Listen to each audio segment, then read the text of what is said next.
I took that break after the season finale, and no joke, I lost track of time. Not even kidding, I couldn't remember how many weeks had gone by. Gemology coming out once a week replaced my internal clock. All I know now is it's time for season 2, woo! Yes, we are indeed in season 2, but we haven't reached the new intro yet. We still get that original one a few more times. I'll have a lot to say when we get to the new one. Okay, check this out. You could play the end of the previous episode and the beginning of this episode back to back, and it's like one continuous shot. What's going on?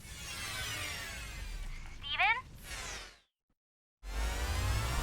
Except for the fact that we are in fact in a new episode, meaning different set of storyboard artists and lower animation budget, because this isn't the finale. Meaning the characters are in slightly different poses and they don't have any shading. It's almost like a spot the difference challenge. How many differences can you find? Steven, I got your message.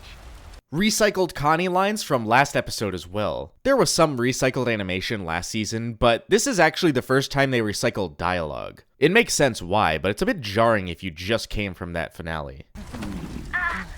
What's going on? Is that lion purring? Can lions do that? No, right? I swear, Lion is just a big house cat. He doesn't do any lion-y things. I like the way Steven is drawn kind of squished here. There are a lot of squishy Stevens in this one.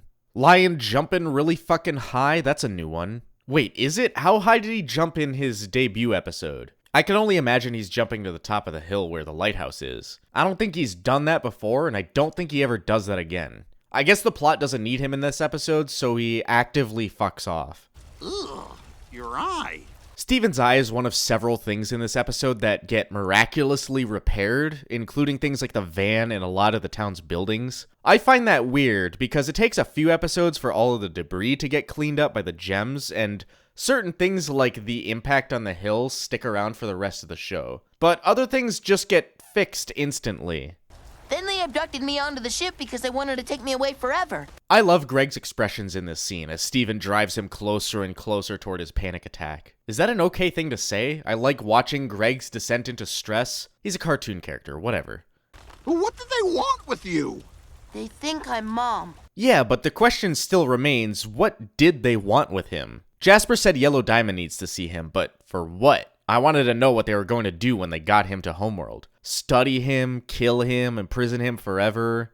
Are more Homeworld gems gonna come after you? They actually don't. Of all the times gems come to Earth, it's for reasons other than capturing Steven, except for one really late into the show. Jasper just changed her existing mission when she found Steven had Rose's powers. Speaking of Jasper, how fucked do you think she is? Aside from being imprisoned at the bottom of the ocean, I mean. Like, when her higher-ups find out that she changed the mission and it ended up causing a ship crash and stranding both her and Peridot on Earth, and losing contact with Lapis, their informant, she's turbo-fucked, right? Where's my relaxing music CD? You don't have all these in their cases? What kind of audio daddy are you, mistreating your media like that? But it didn't. I'm back and everything is fine now. This episode is touching on that old trope in cartoons, the status quo going back to normal after a huge thing like this. Maybe in early season 1 everything would be fine, but not here, not in this show. The town is still fucked.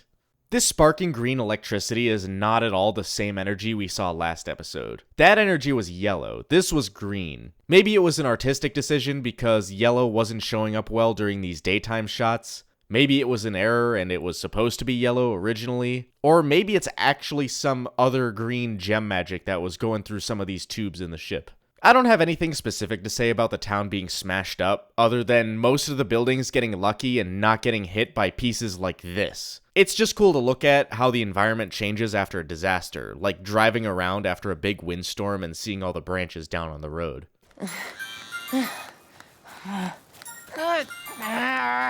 I know Steven's being an ass for not answering Connie's calls, but I think Connie is being an even bigger ass for calling over and over and seemingly not leaving messages. I hate that. That's one of my biggest pet peeves. How can something be important enough to call me multiple times in a row, but not important enough to leave a voicemail or text me? If you just texted me in the first place, I probably would have answered faster anyway.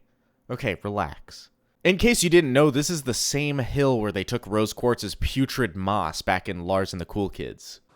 Oh, I see. You come up here to brood too. Brood? And due to this line, this is officially called the Brooding Hill, apparently. I'll start calling it that when I see a bird making a nest here. I know! My dad flipped out when I told him. Sounds typical. But it's a good reminder. This is no easy path we've chosen here. I like that Ronaldo kind of gets on Steven's level here without actually knowing what's going through his head. If he didn't give the worst advice he could have possibly come up with, I think this could have been a half-decent therapy session. Is that giant hand from the sky sitting right in the middle of the beach? I gotta get some of this for my blog! Ronaldo takes exactly 0 pictures of the ship for Keep Beach City Weird. Instead, he posted this little animation of the hand hollowing out the earth and pushing it somewhere else. Again, he got the prediction half right. And now he's really freaking out. What do? I don't want that for you.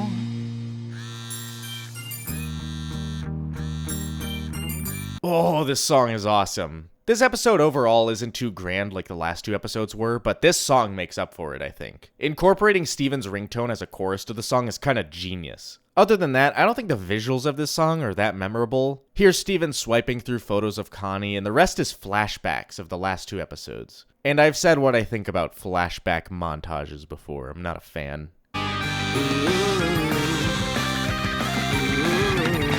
What the fuck kind of phone interface declines a call when you swipe the answer button? This bothered me since the very first time I watched this episode. I'm not a UI designer, at least not professionally, and I can tell whoever boarded this episode isn't either. Do you know how many calls I would accidentally reject or how many spam calls I would accidentally answer with an interface like this? People are already coming back into town. We've got to keep them off the beach.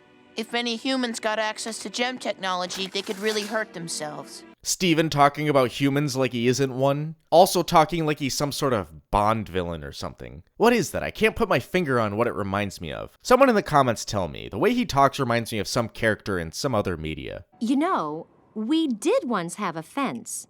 Let's get a new one with barbed wire. Pearl's fascination with fences comes back here. It started with that police tape in Lars and the Cool Kids, and then with the fence they built up by the lighthouse.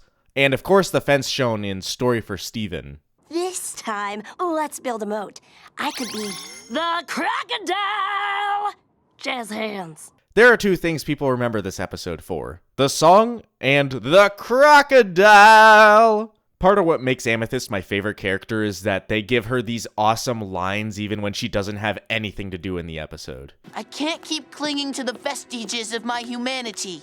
It's time I got serious. We already did Serious Steven in early season 1. We can't be rehashing that plot. Also, vestiges of humanity? Who talks like that? So dramatic. Oh, hello, Connie. After this awkward as hell interaction, just a reminder that Pearl is eagerly teaching Connie sword fighting 4 episodes from now. Okay, do characters in this show just not have any peripheral vision? It happened last episode with Steven hiding from Jasper and Peridot, and now it's happening with Steven somehow evading Connie. How? Is she stupid? Yeah, parts of the handship still being intact is cool as hell. Letting Connie run through the halls of the ship lets her get a taste of what Steven went through without putting her in danger. It's pretty subtle, but it's really good use of the environment. Are you in trouble? Is something wrong? Did I do something wrong? Oh god, this scene is like a mirror image of the ending of Rose's Scabbard, with Steven in Pearl's place this time. I wonder if that exact scenario is running through his head. I also wonder if it's the fact that both episodes were written by the same people and they just reused that line because it worked here as well. I don't want to be friends anymore. The expressions in this episode are so good. I talked about Greg earlier, but Connie's awesome in this scene. Being able to show that on the verge of crying type upset at the same time as anger takes some skill for sure. I can't be with you anymore. I have a destiny.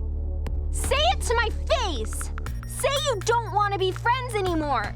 Fuck yeah, this is some good Connie energy. Connie's character development is seriously uphill in season 2. It does peak and go back down later, but enjoy what they do with her here. Just compare this Connie to that timid, lonely version of her back in Bubble Buddies. Where's the light coming from to make this shadow? Why isn't the ship casting a shadow? Hello? I still want to be friends! Yeah, Steven's a big softy, This is like the least surprising twist that has ever been written. It's good, it's a good moment for his character, but I don't think it has the impact the writers were going for. What the fuck happened to your arm? The least I could do is just listen. I can't ask you to do that. I want to, Steven. I want to be a part of your universe.